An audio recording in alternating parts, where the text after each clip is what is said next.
Buenas tardes, mi nombre es Emanuel Jiménez y hoy hablaremos sobre Cuba en el contexto de 1860 y las implicaciones que tuvieron los países como España y Estados Unidos dentro de este territorio.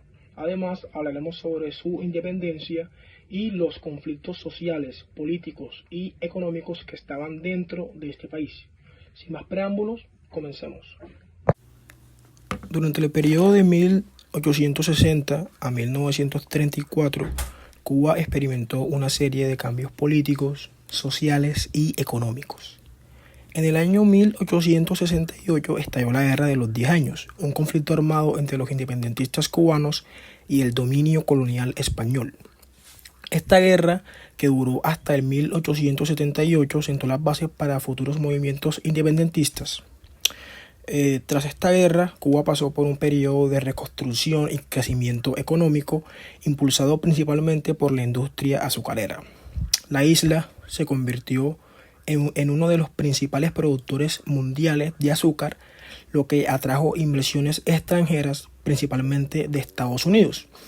En el año 1898, durante la Guerra Hispanoamericana, Estados Unidos intervino en Cuba y derrotó a España. Como resultado, el Tratado de París, Cuba obtuvo su independencia nominal en el año 1902.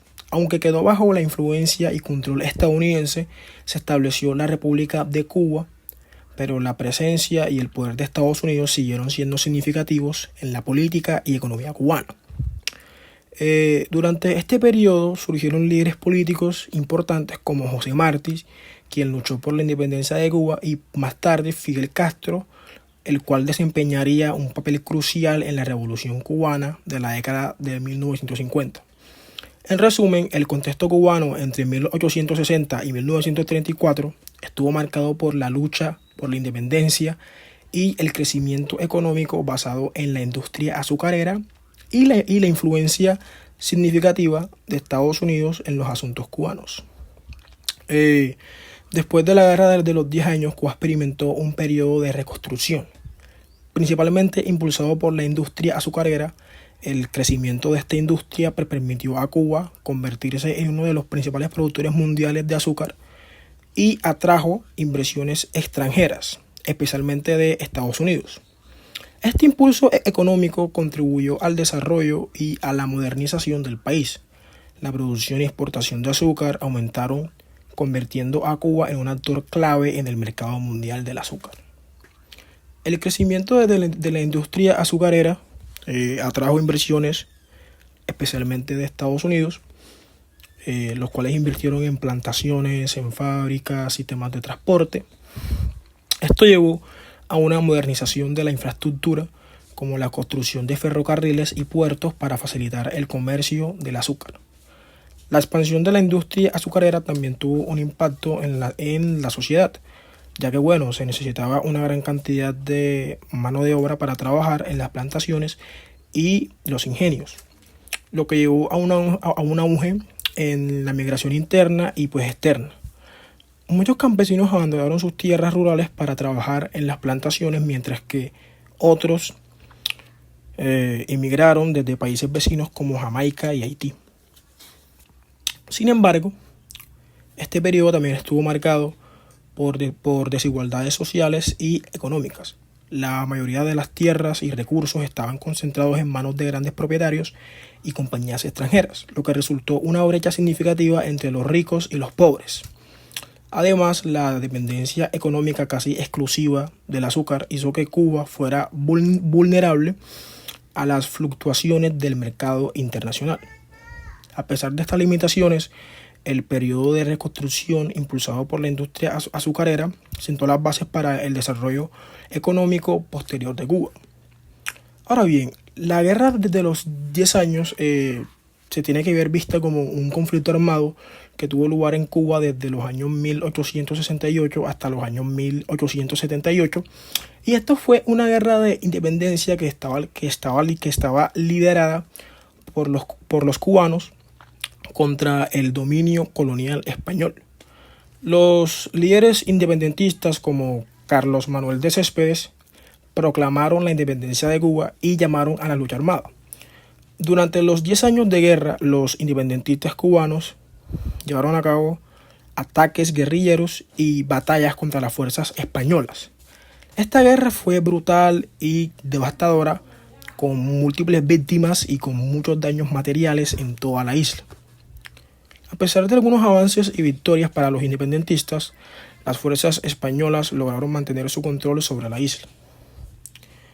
Finalmente, en el 1878 se firmó el Pacto de San Juan, que puso fin a la Guerra del Pacto. Esta no logró alcanzar la independencia total de Cuba, pero sí otorgó algunas reformas y amnistías para los rebeldes.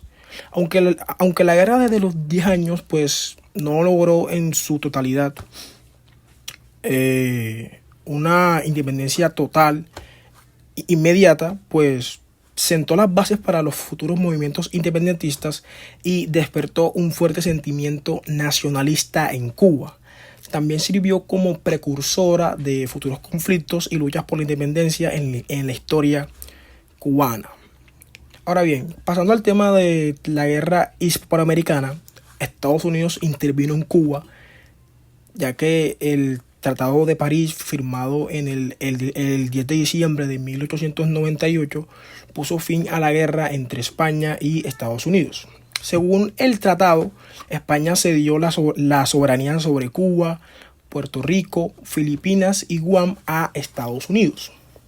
Aunque el tratado reconocía la independencia nominal de Cuba, en realidad quedó bajo la influencia política y económica de los Estados Unidos. Esto llevó a un periodo de ocupación militar estadounidense en Cuba que duró hasta el 1902, cuando se estableció una república independiente. Sin embargo, cabe mencionar que Estados Unidos mantuvo una fuerte influencia en los asuntos cubanos durante gran parte del siglo XX. También es importante pues reconocer a José Martí, ya que en este texto Martí fue una figura clave en la lucha por la independencia cubana. Martí fue un escritor, poeta y líder político que abogó por la independencia de Cuba. Martí fundó el Partido Revolucionario Cubano y organizó la guerra necesaria, también conocida como la Guerra de Independencia. Su legado y su visión de una Cuba libre e independiente influyeron profundamente en los movimientos independentistas posteriores y en la historia de Cuba en general. El papel que jugaron los esclavos en la economía cubana fue particularmente en la industria azucarera, ya que esta dependía en gran medida del trabajo esclavo. La mano de obra esclava era crucial para mantener los altos niveles de producción de azúcar, los cuales sostenían la economía de la isla. Los hacendados argumentaban que sin esclavos la producción se reduciría drásticamente y esto afectaría de forma negativa a toda la economía cubana. Muchos propietarios de esclavos estaban dispuestos a consolidar la evolución desde la esclavitud solo si se les compensaba adecuadamente por la pérdida de sus esclavos. La esclavitud representaba una inversión significativa y la base de su riqueza, por lo que la idea de perder este capital humano sin una compensación se veía como una amenaza directa a su estabilidad financiera. Ahora bien, el temor a la inestabilidad social también era como que muy notorio, ya que la experiencia de Haití, donde una revuelta de esclavos había llevado a la independencia y a una masiva reorganización social, pues esta alimentaba el miedo entre los hacendados cubanos. Estos argumentaban que la evolución podría conducir a una revuelta violenta y al colapso del orden social, similar a lo que había sucedido con Haití. Ahora bien, aunque la trata de esclavos había sido ilegal desde los años 1817, la más estrictamente vigilancia pues decía que hasta el 35 esto siguió en pie, es decir, el tráfico de esclavos, ya que la demanda interna por los esclavos pues continuaba, ya que la expansión en las industrias de azúcar y las políticas españolas a menudo eran pues un poco incoherentes, sin mencionar que estaban muy mal aplicadas. Estos dejaron a los hacendados en una situación muy ambigua respecto a la legalidad y a la viabilidad de mantener la esclavitud. Ahora bien, algunos hacendados consideraban que la esclavitud como una estrategia de supervivencia en un entorno de competencia internacional creciente, ya que bueno, esta esclavitud permitía mantener los bajos costos en la producción en comparación con otros productores de azúcar, que estos ya habían abolido pues la esclavitud, y pues esto los obligaba a buscar una mano de obra más costosa. Ahora bien, una propuesta que se hizo para pues evitar este conflicto de la abolición de la esclavitud fue pues la propuesta de la anexión a los Estados Unidos. Una parte de los hacendados veía la posibilidad de una anexión a los Estados Unidos, pues con la intención de obviamente preservar la esclavitud, ya que ciertos estados del sur de Estados Unidos pues aún mantenían esta institución hasta el final de la guerra de la secesión. Ahora bien, consideraban que la anexión podría obviamente ofrecer un entorno político más favorable para sus intereses económicos y la preservación de la esclavitud. Aunque esto pues trajo algunas tensiones, ya que la resistencia a la abolición de la esclavitud también se inscribía en un contexto más amplio de tensión entre la modernización y la tradición. Mientras que algunos sectores abogaban por la modernización y por la adopción de las nuevas tecnologías, otros temían que estos cambios socavasen el sistema económico y social tradicional que pues había prevalecido durante los siglos en la isla.